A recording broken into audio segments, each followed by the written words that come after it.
everyone, and welcome to another episode of Page Turners Plus. The last time you saw and heard us, we reviewed Angela Barry's The Drowned Forest. Today, we'll be interviewing Angela Barry. Welcome, Angela. Oh, I'm very happy to be here. Thank you for inviting me. It is our pleasure. We had a wonderful discussion of your book when we reviewed it. So, to start off the questions, I think I want to start with the historical context because I think that really drew me in, especially towards the end of the novel, because of a very special mention, but that will come later. So, the novel refers to several important Bermudian historical events. Could you have told the story without referring to those? I don't think so, Roger, because one of the central planks of the book is the connectedness between the past and the present. And so, although the book evolved in real time, but as we go through that time, we are often brought to other periods, to things in the past, and those things are there to give to give some sort of weight to what is happening in the present, to give some sort of explanation for what has for what is currently going on, the kind of conflicts, crises, hidden agendas, all of those things could not be really explained, uh, as far as I'm concerned, without the backstory. The backstory is everything. Um, and the other thing is that Bermuda's backstory is very similar to the backstory of the Caribbean, but there are differences. And as I am very keen um, to make the connection between Bermuda and the Caribbean, I first of all wanted to make sure that it was clearer, because people have a certain image of Bermuda, wealthy, disinterested politically, and so on. And that for me needed to be really cleared up. And so no, I could not. I don't think I could have written the book. It would have been a very different book. Let's put it that way. Yeah, it would not have been remotely the same without the history part. Yeah. I definitely appreciate that, and I think well, Eric wants to get in here because Eric is the historian on the panel. Eric. No, I mean that's your points are well taken. Excuse me. And yeah, I just got a follow up question. There is as as a writer, excuse me, as a writer, as a novelist, um, how much of a historian do you have to be, and with that, how much liberty do you have with the source material? Mm. Well, that's a great question. I've learned with interviewers, when somebody says, they ask a question, and the interviewee says that's a great question, it means that there's time going. Now, how do I answer that question? Well, it is a great question, but I even in other things that I've written, I have been very aware of the historical context. Um, I I enjoyed doing history as a child, and it has always been with me to see what happened in the past. So it's always been part of what I do as a writer. But I also feel that there are not what people call I can't remember which Republican said it, this business about alternate facts. I don't believe in alternate facts, although even the use of alternate, it should be alternative. But anyway, all I don't believe in that. So I don't. I know when there have been other writers writing about Bermuda who have completely manipulated facts, and I try absolutely not to do that. there's the fact, and then there's the interpretation of the fact. There you have liberty, but the actual fact, you do not have liberty to.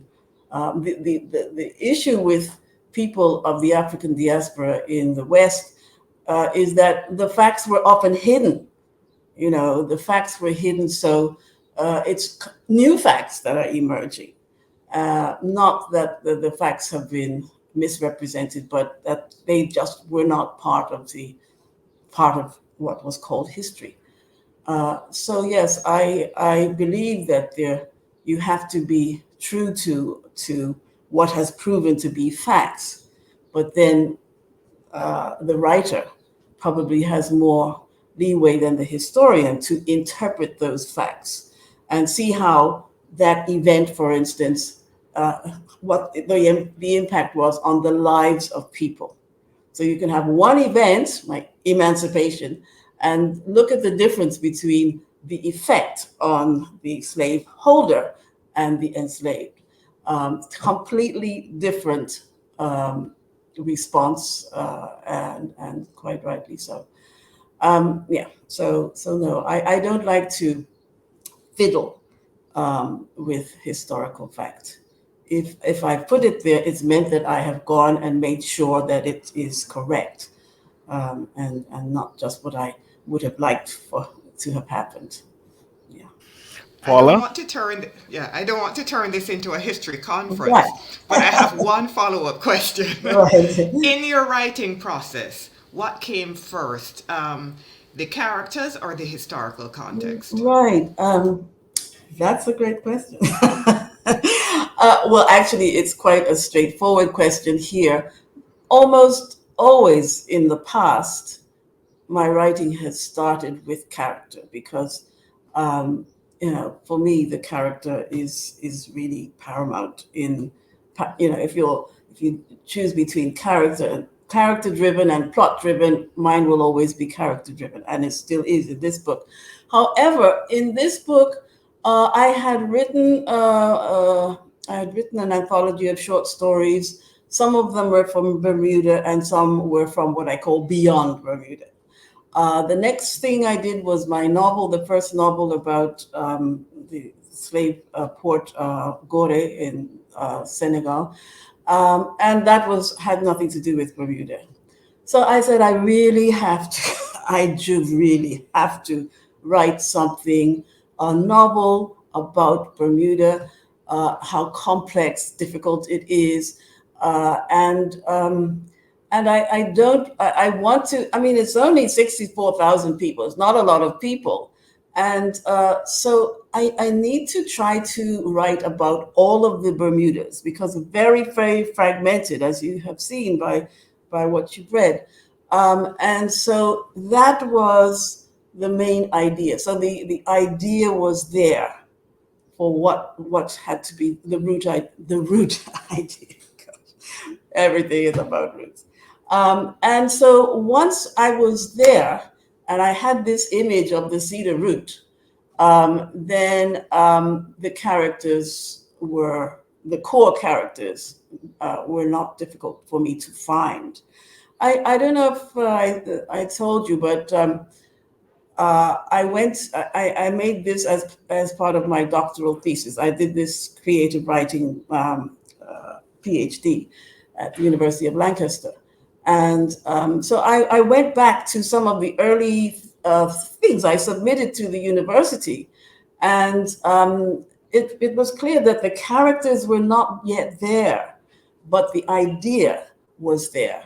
And so it was for me to find those characters. And once that was the case, it was easy for me because that's what I normally do. And once I found the characters, then I looked at Bermuda's history to see in what way they could be connected to that history. So then it became much more character driven, which is my normal mode of writing anyway. I hope that answers the question. No, I really appreciate. I'm really appreciating this history lesson, and I mean, I guess I could ask it now because it's becoming more and more relevant to ask it. So, Angela, I'm from Nevis. Actually, that's Yay! that's where I reside I when love I'm at those studying. yeah, I love the interest in Nevis. Yeah. And so I'll ask like a sort of two-part question to get it Mm, all in. So right. in the novel, you raise the Bermuda Nevis connection, Hmm. which many people might not know if they don't do like additional reading outside of the novel. Hmm. So you mentioned the Bermuda Nevis connection. There's also a striking similarity between Masquerade and Gombe and many other Yeah. art forms across the Caribbean. Right. Of course. So we get that we see that Nevis Bermuda Nevis connection there, Hmm. and we also find out that Joy's parents were killed in a boating disaster in the later part of the 20th century, I think. Hmm. So my two-part question is: were you deliberate in raising the Bermuda Nevis connection? And was the boating accident, was that a reference to a real boating accident? And if so, which boating accident? Right. Okay. Well, Bermuda has a very strong connection between St. Kitts and Nevis. Um, Again, I'm sorry about the history, but most for the first 200 years of settlement, the 17th, 18th century, the enslaved population did not come directly from Africa. They came through the Caribbean, and they came from all parts of the Caribbean. So that's an interesting cultural point anyway, because these were people who had been seasoned, and so the African experience was slightly, distant, not fully distant, but it certainly was not.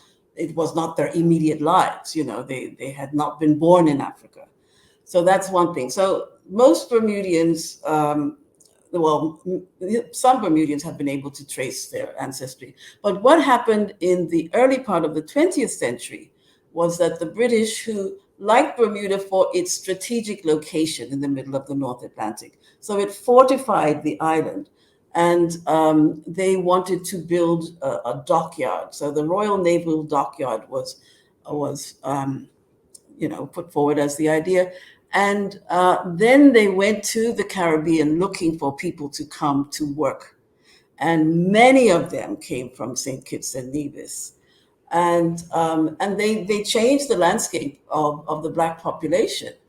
The most important way, other than like marrying Bermudian women, was to kind of change the face of the Gombe figure. The Gombe figure had been with us from the beginning, but it was very, kind of haphazard from what I can see.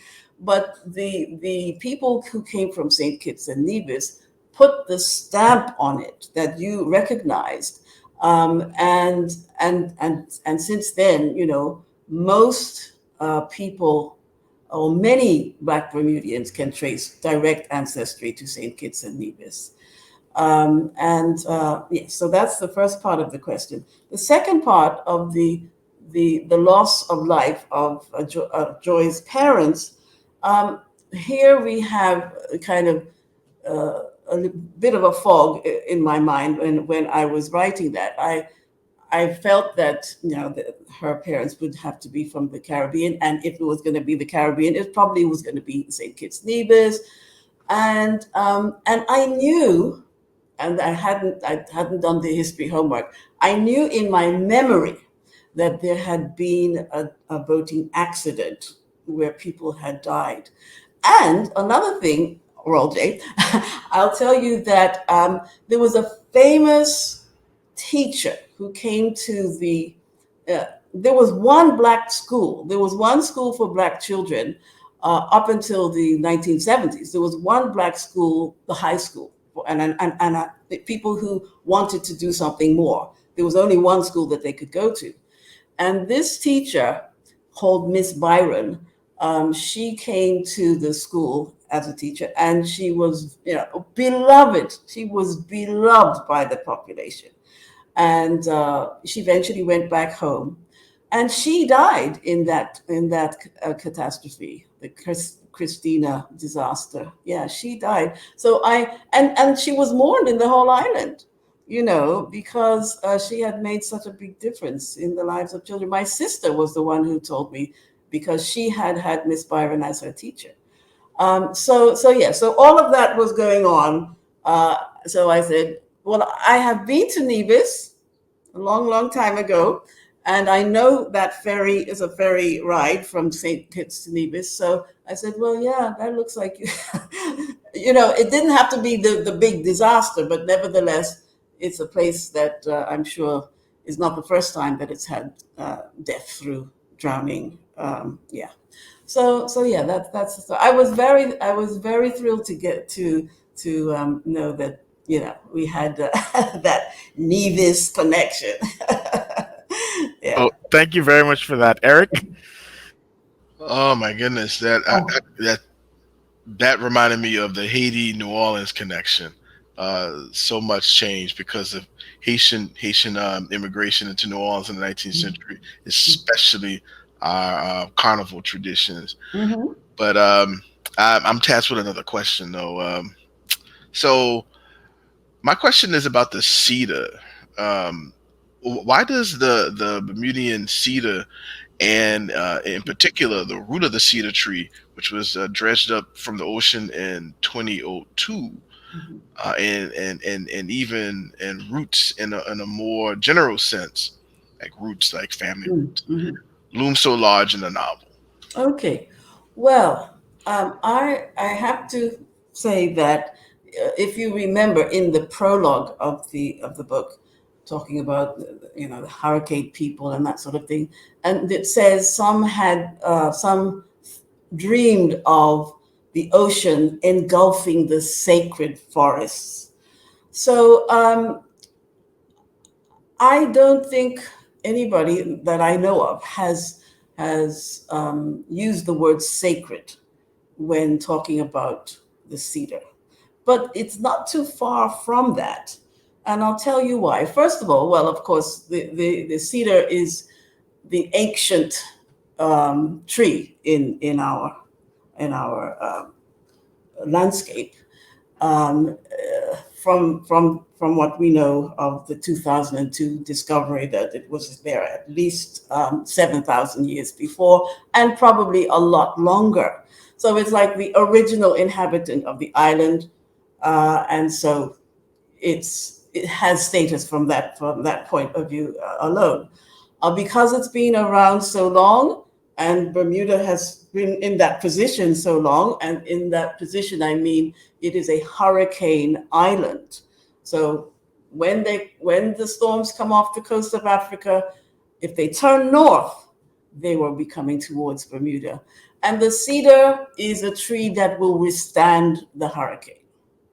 When all the other trees are down, the cedar is still there. So it's a survivor. And then the other thing is that when people started to, went after settlement, Bermuda had a different trajectory from the islands to our south. Some English, traveler in the 19th century said Bermuda is a pile of rocks. That's how fantastic it was. It only became rich in the 20th century. It was always the poor relative, and was not a plantation society. There was not the plantation society that defined the Caribbean. It was always trying to find some way to survive. Tried pearl diving, tried tobacco raising, nothing. And then they looked to see, what do we have? We have all of these cedar trees. And so the cedar became the source of the shipbuilding industry, which really made Bermuda into a seafaring nation. So those cedar trees were made into ships. The cedar was more seaworthy than oak, which they would have had to import.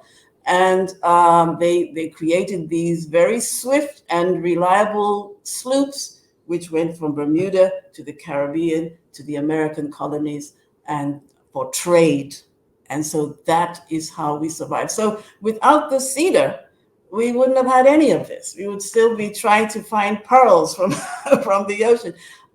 The cedar was the salvation. And just this morning, I sort of remembered something that I had seen in a book. But during slavery, 39 lashes would be meted out to anybody who cut or injured a cedar tree, because it was that important. So yes, it's almost sacred, but it is certainly absolutely important to the way, and people love it. It's the wood is beautiful, it smells wonderful, and we identify with it very strongly. Yeah. Paula? On the note of 30 lashes, you said? 39. Uh, 39, I don't yes. know why 39, like a random number. Yeah. On that note, did you have truth and reconciliation considerations in mind when you wrote this novel? Yes, well, actually, I didn't have it in mind. I did not have it in mind. What I had in mind was that we as Bermudian people of different, you know, of different types, uh, we only talk to people of our same community. So the impetus of the book was for people of these different communities to to see a truth, to find a truth, particularly the truths that had been pushed down, hidden. So it was really about getting them to a point where they could face those kind of difficult truths that a slave society would absolutely have. So really, that was what I had in mind, and I didn't. I had no destination.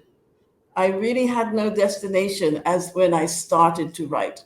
I did not have the destination as reconciliation, because um, uh, since I finished writing the book, I've been drawn back to the Archbishop Desmond Tutu's Truth and Reconciliation Commission, which actually were being held just as I was starting to write the book. So at some sort of subconscious level, it certainly would have been there, but it was not conscious. But I just wanted to get to the point where the people, the white Bermudians, the black Bermudians, the Portuguese Bermudians, could start looking honestly at at what they were at that moment and what had happened in the past to create them. And so we then had then we coming towards the end, and in the last year of it took 14, 15 years. And towards the end of my journey, George Floyd was killed or executed. It was a world event. And I said, oh, I have to go back. I have to go back into the book. And I did. And because the pressing need for change in people, when something so blatant could have happened in, the greatest democracy on earth, um, it was stunning to me, that people who had been raised in certain traditions, they were still blind. They were blind. They didn't get it. Particularly, when you have the ones who didn't get it and would not want to get it, but then there were people who felt that they did get it, who thought that they were quite liberal, quite progressive, and so on. But there were still many things that they had not come to terms with or even realized. So yeah, I had to go back.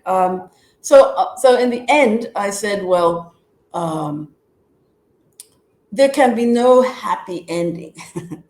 There can be only the beginning of something, the beginning of conversation, the beginning of thinking.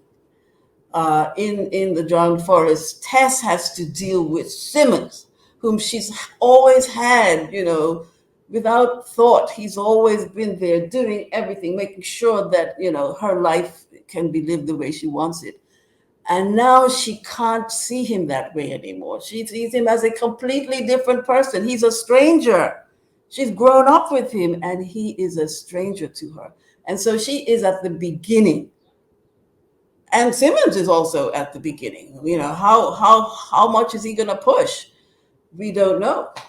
I found it very interesting. This is a little bit off the point, but you've all, I guess, read about Laura Trevelyan from the BBC, who has, gone down to Grenada, yeah, where her family over the centuries had 6, very thriving sugar plantations, and she's going to go down and with her family members and give a public apology to the people of Grenada, and £100,000 to the development of Grenada. So,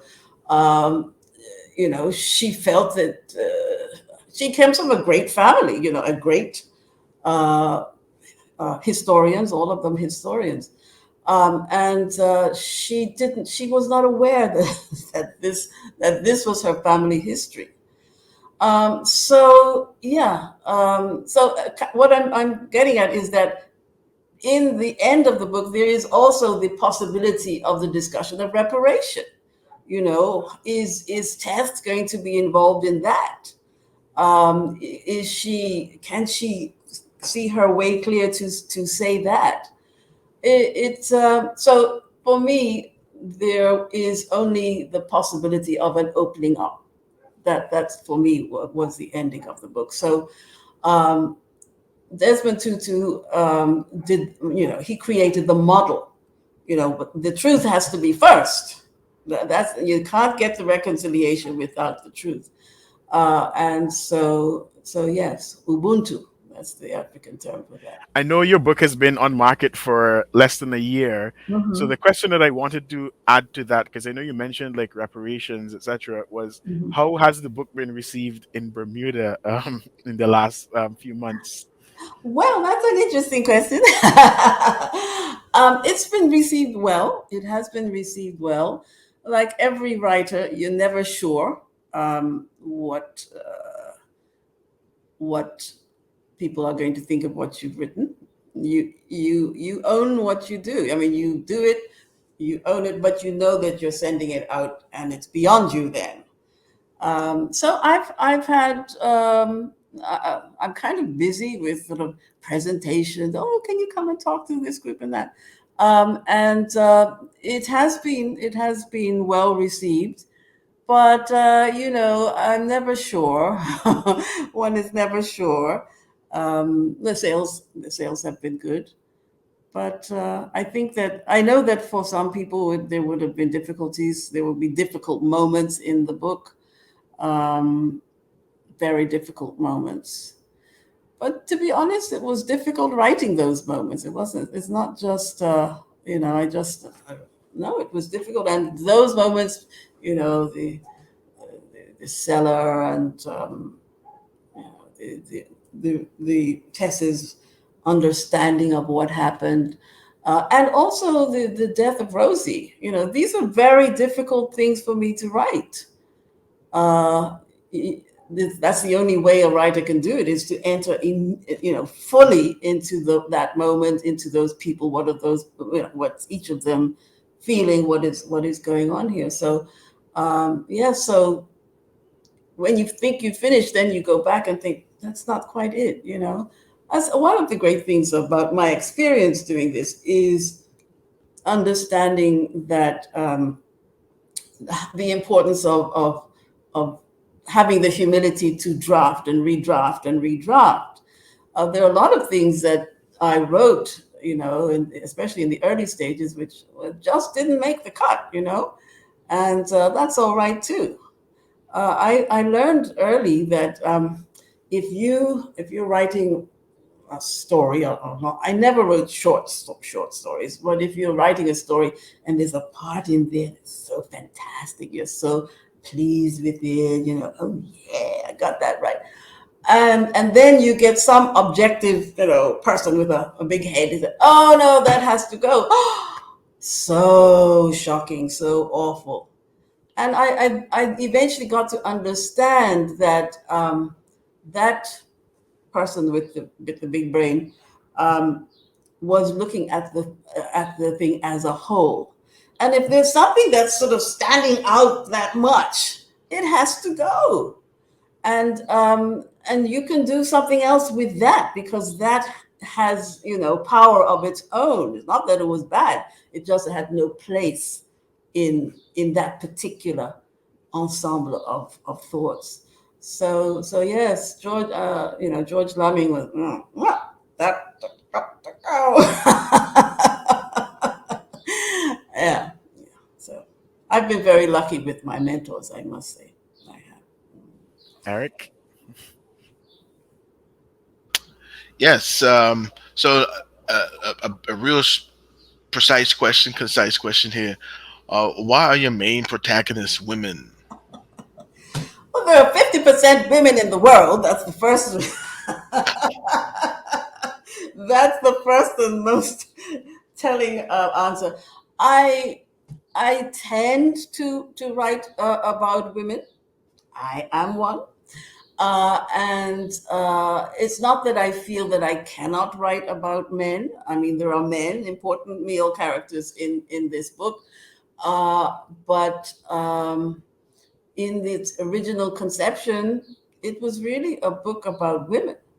And the three women who are trying, and with Genesis at the center, they have to work together, despite the fact they can't stand each other. They come from different worlds. They have to work together, and they bring with them issues of relationships, marriages, children, all of that, which is really traditionally seen as the woman's world. And but it's in it's in the new millennium. So yeah, I have no apologies to make about writing about. I'm perfectly happy to say it is a book about women mainly. Look, I have two wonderful sons, and I found out more about men by raising boys than any other experience. Yeah, so I love men. Well, But gosh, they didn't have a big role in this book. that's okay. And we men, we have to read uh, woman centric novels. Yes, That's just because plain I good mean, ones. male centric models have just been the norm. It's just like black and white. Uh, the pendulum is now swinging in another direction, and so the world of the woman is now seen as absolutely layered and complicated. And there are things where there is connection between male thought and female, and then there's the divergence. So and also I am one woman, that's it. I do not represent women, and that was something that I was aware of when I was writing the book. Not so much about gender, but I'm writing about one black Bermudian woman, one white Bermudian. So not waving a flag. I am representing all people of this group. It's simply I belong to this group. That's it, and with all of my individual characteristics. Because a lot of people like to.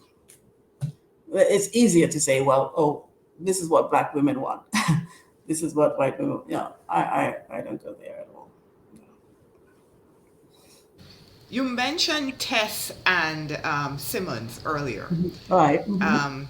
And I have a question. Mm-hmm. Tess has a spider shaped birthmark.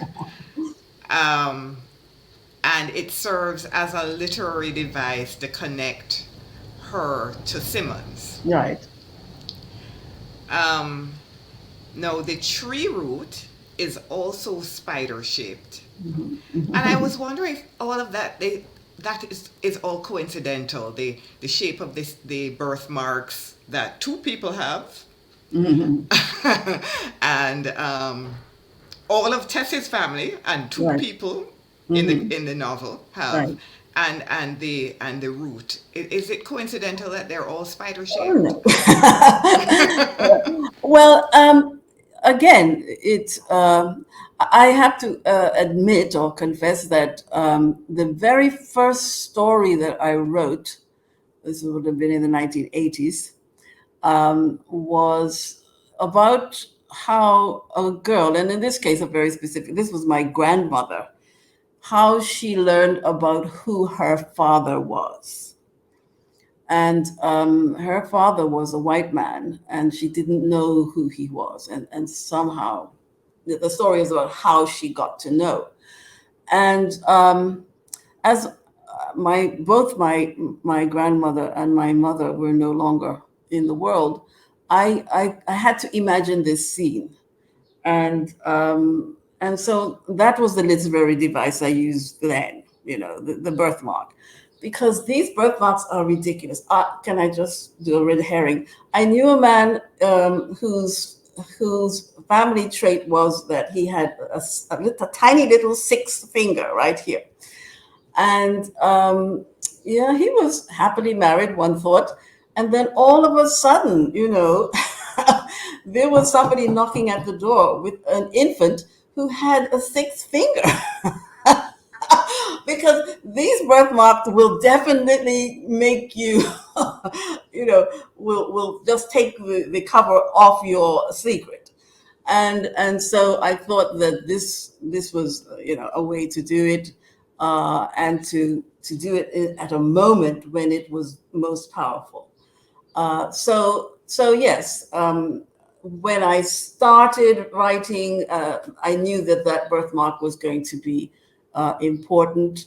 Uh, there are a lot of things that did happen coincidentally. I don't know if you got to see the slideshow, but you can, if you do, there's a picture of the actual route, because this whole bringing up of the root thing was real. It is in a kind of spider shape. So writers use everything, and it's sometimes it's coincidental, sometimes you plan it, and then there it is. Another thing that was total coincidence, but then I used it. Uh, Genesis has these two young men who interested in her, and the first one is really the important one, the one from childhood. And I wanted to give him a kind of unusual name. So this was very early in the days. And, when I first started the book, I had the Tempest in my mind, because the Tempest is, in theory, about the discovery. Well, it was written soon after the discovery of Bermuda. And so I thought of calling him Ariel, and then, nah, no, I don't think so. But I found the name Uriel. And so, the Uriel is developed. He's the Gombe. And then there's this expat, as we call them. And the name Hugh just seemed like a solid British name. And then at some point I said, and then Genesis and Uriel call each other, oh, by I'm G and you're you. And so one is called you and one is called Hugh. Now that was complete accident. But the thing that the writer does, you use the accidents. And so there was that. She calls him by the wrong name. Not a good thing. She calls him by the wrong name. And so that's when Uriel knows that there's something afoot. But yes, so you have things that you plan, and then you have things that you don't plan. But when you see them, you use them. So I don't know whose question Oh, I'm no. answering.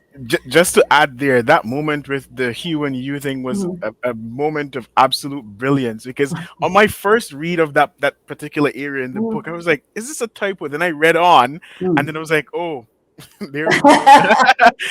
That's when it hit me. I was like, oh yeah, that was brilliant Yeah, yeah, writing but there. it's just Mhm. um,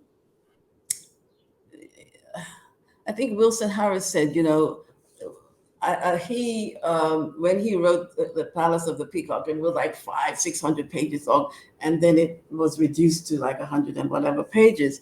And he said that when he read the original manuscript, he was looking for clues because the clues are buried in there. I mean, the clues you have put them in without even knowing that they're clues, and that's when you come and do your work as a writer.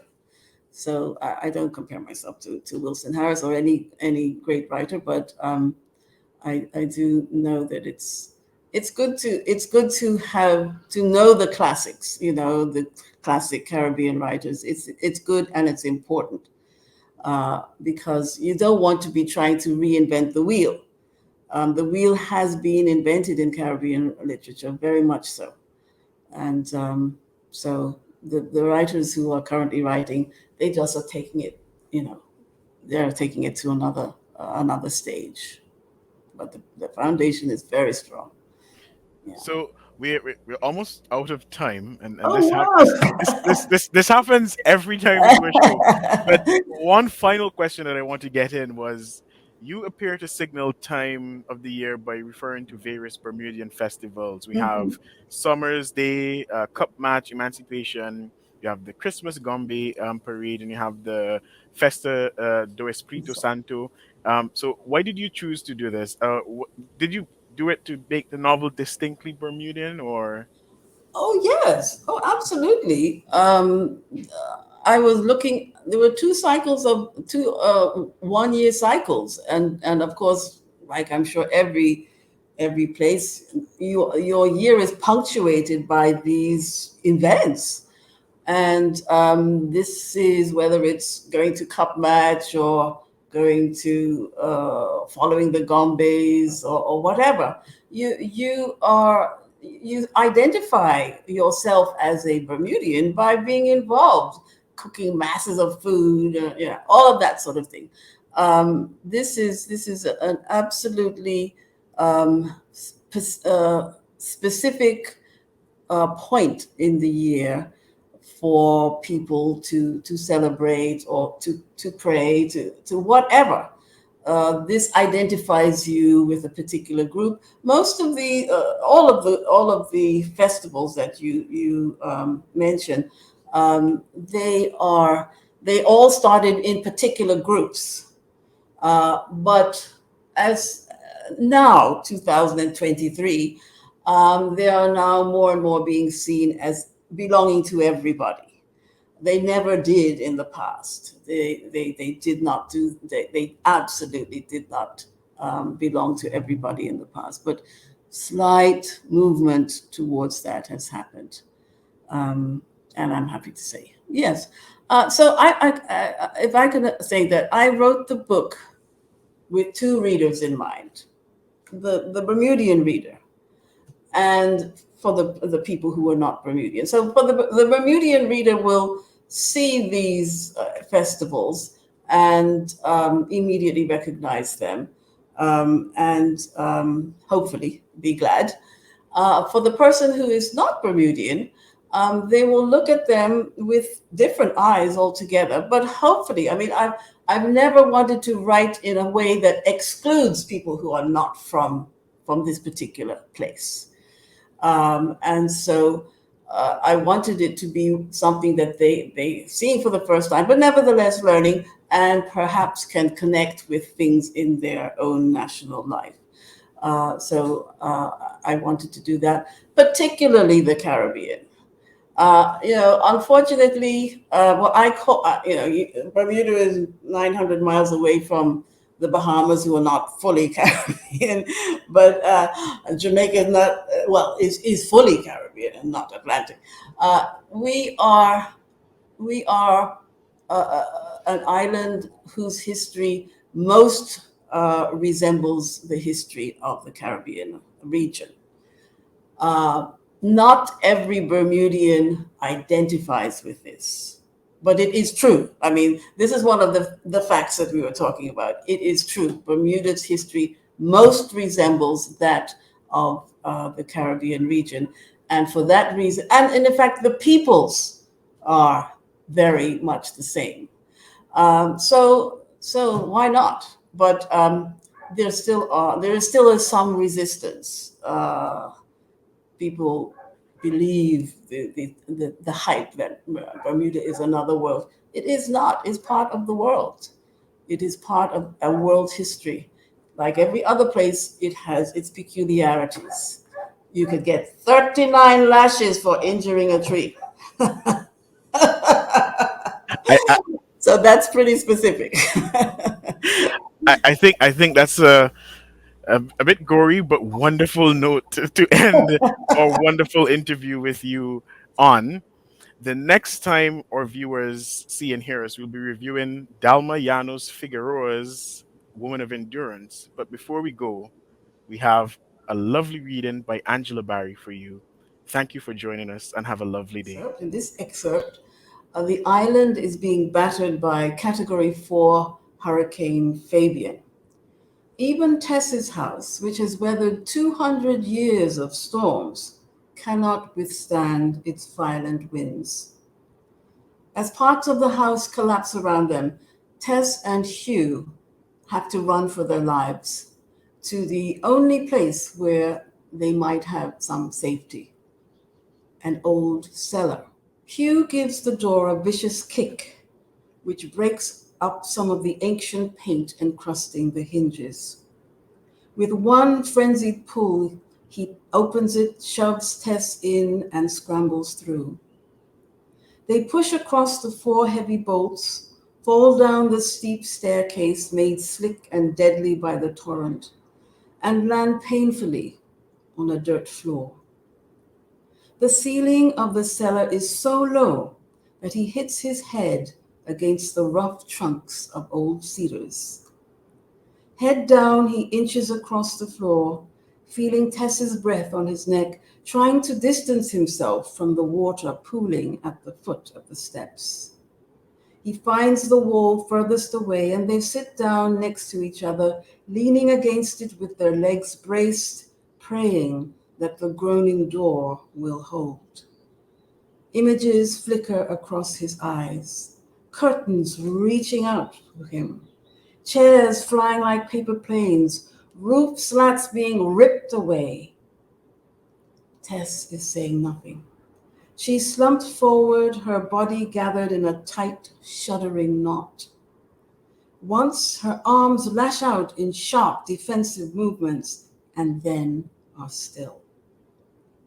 Hugh can't keep silent over what he has seen.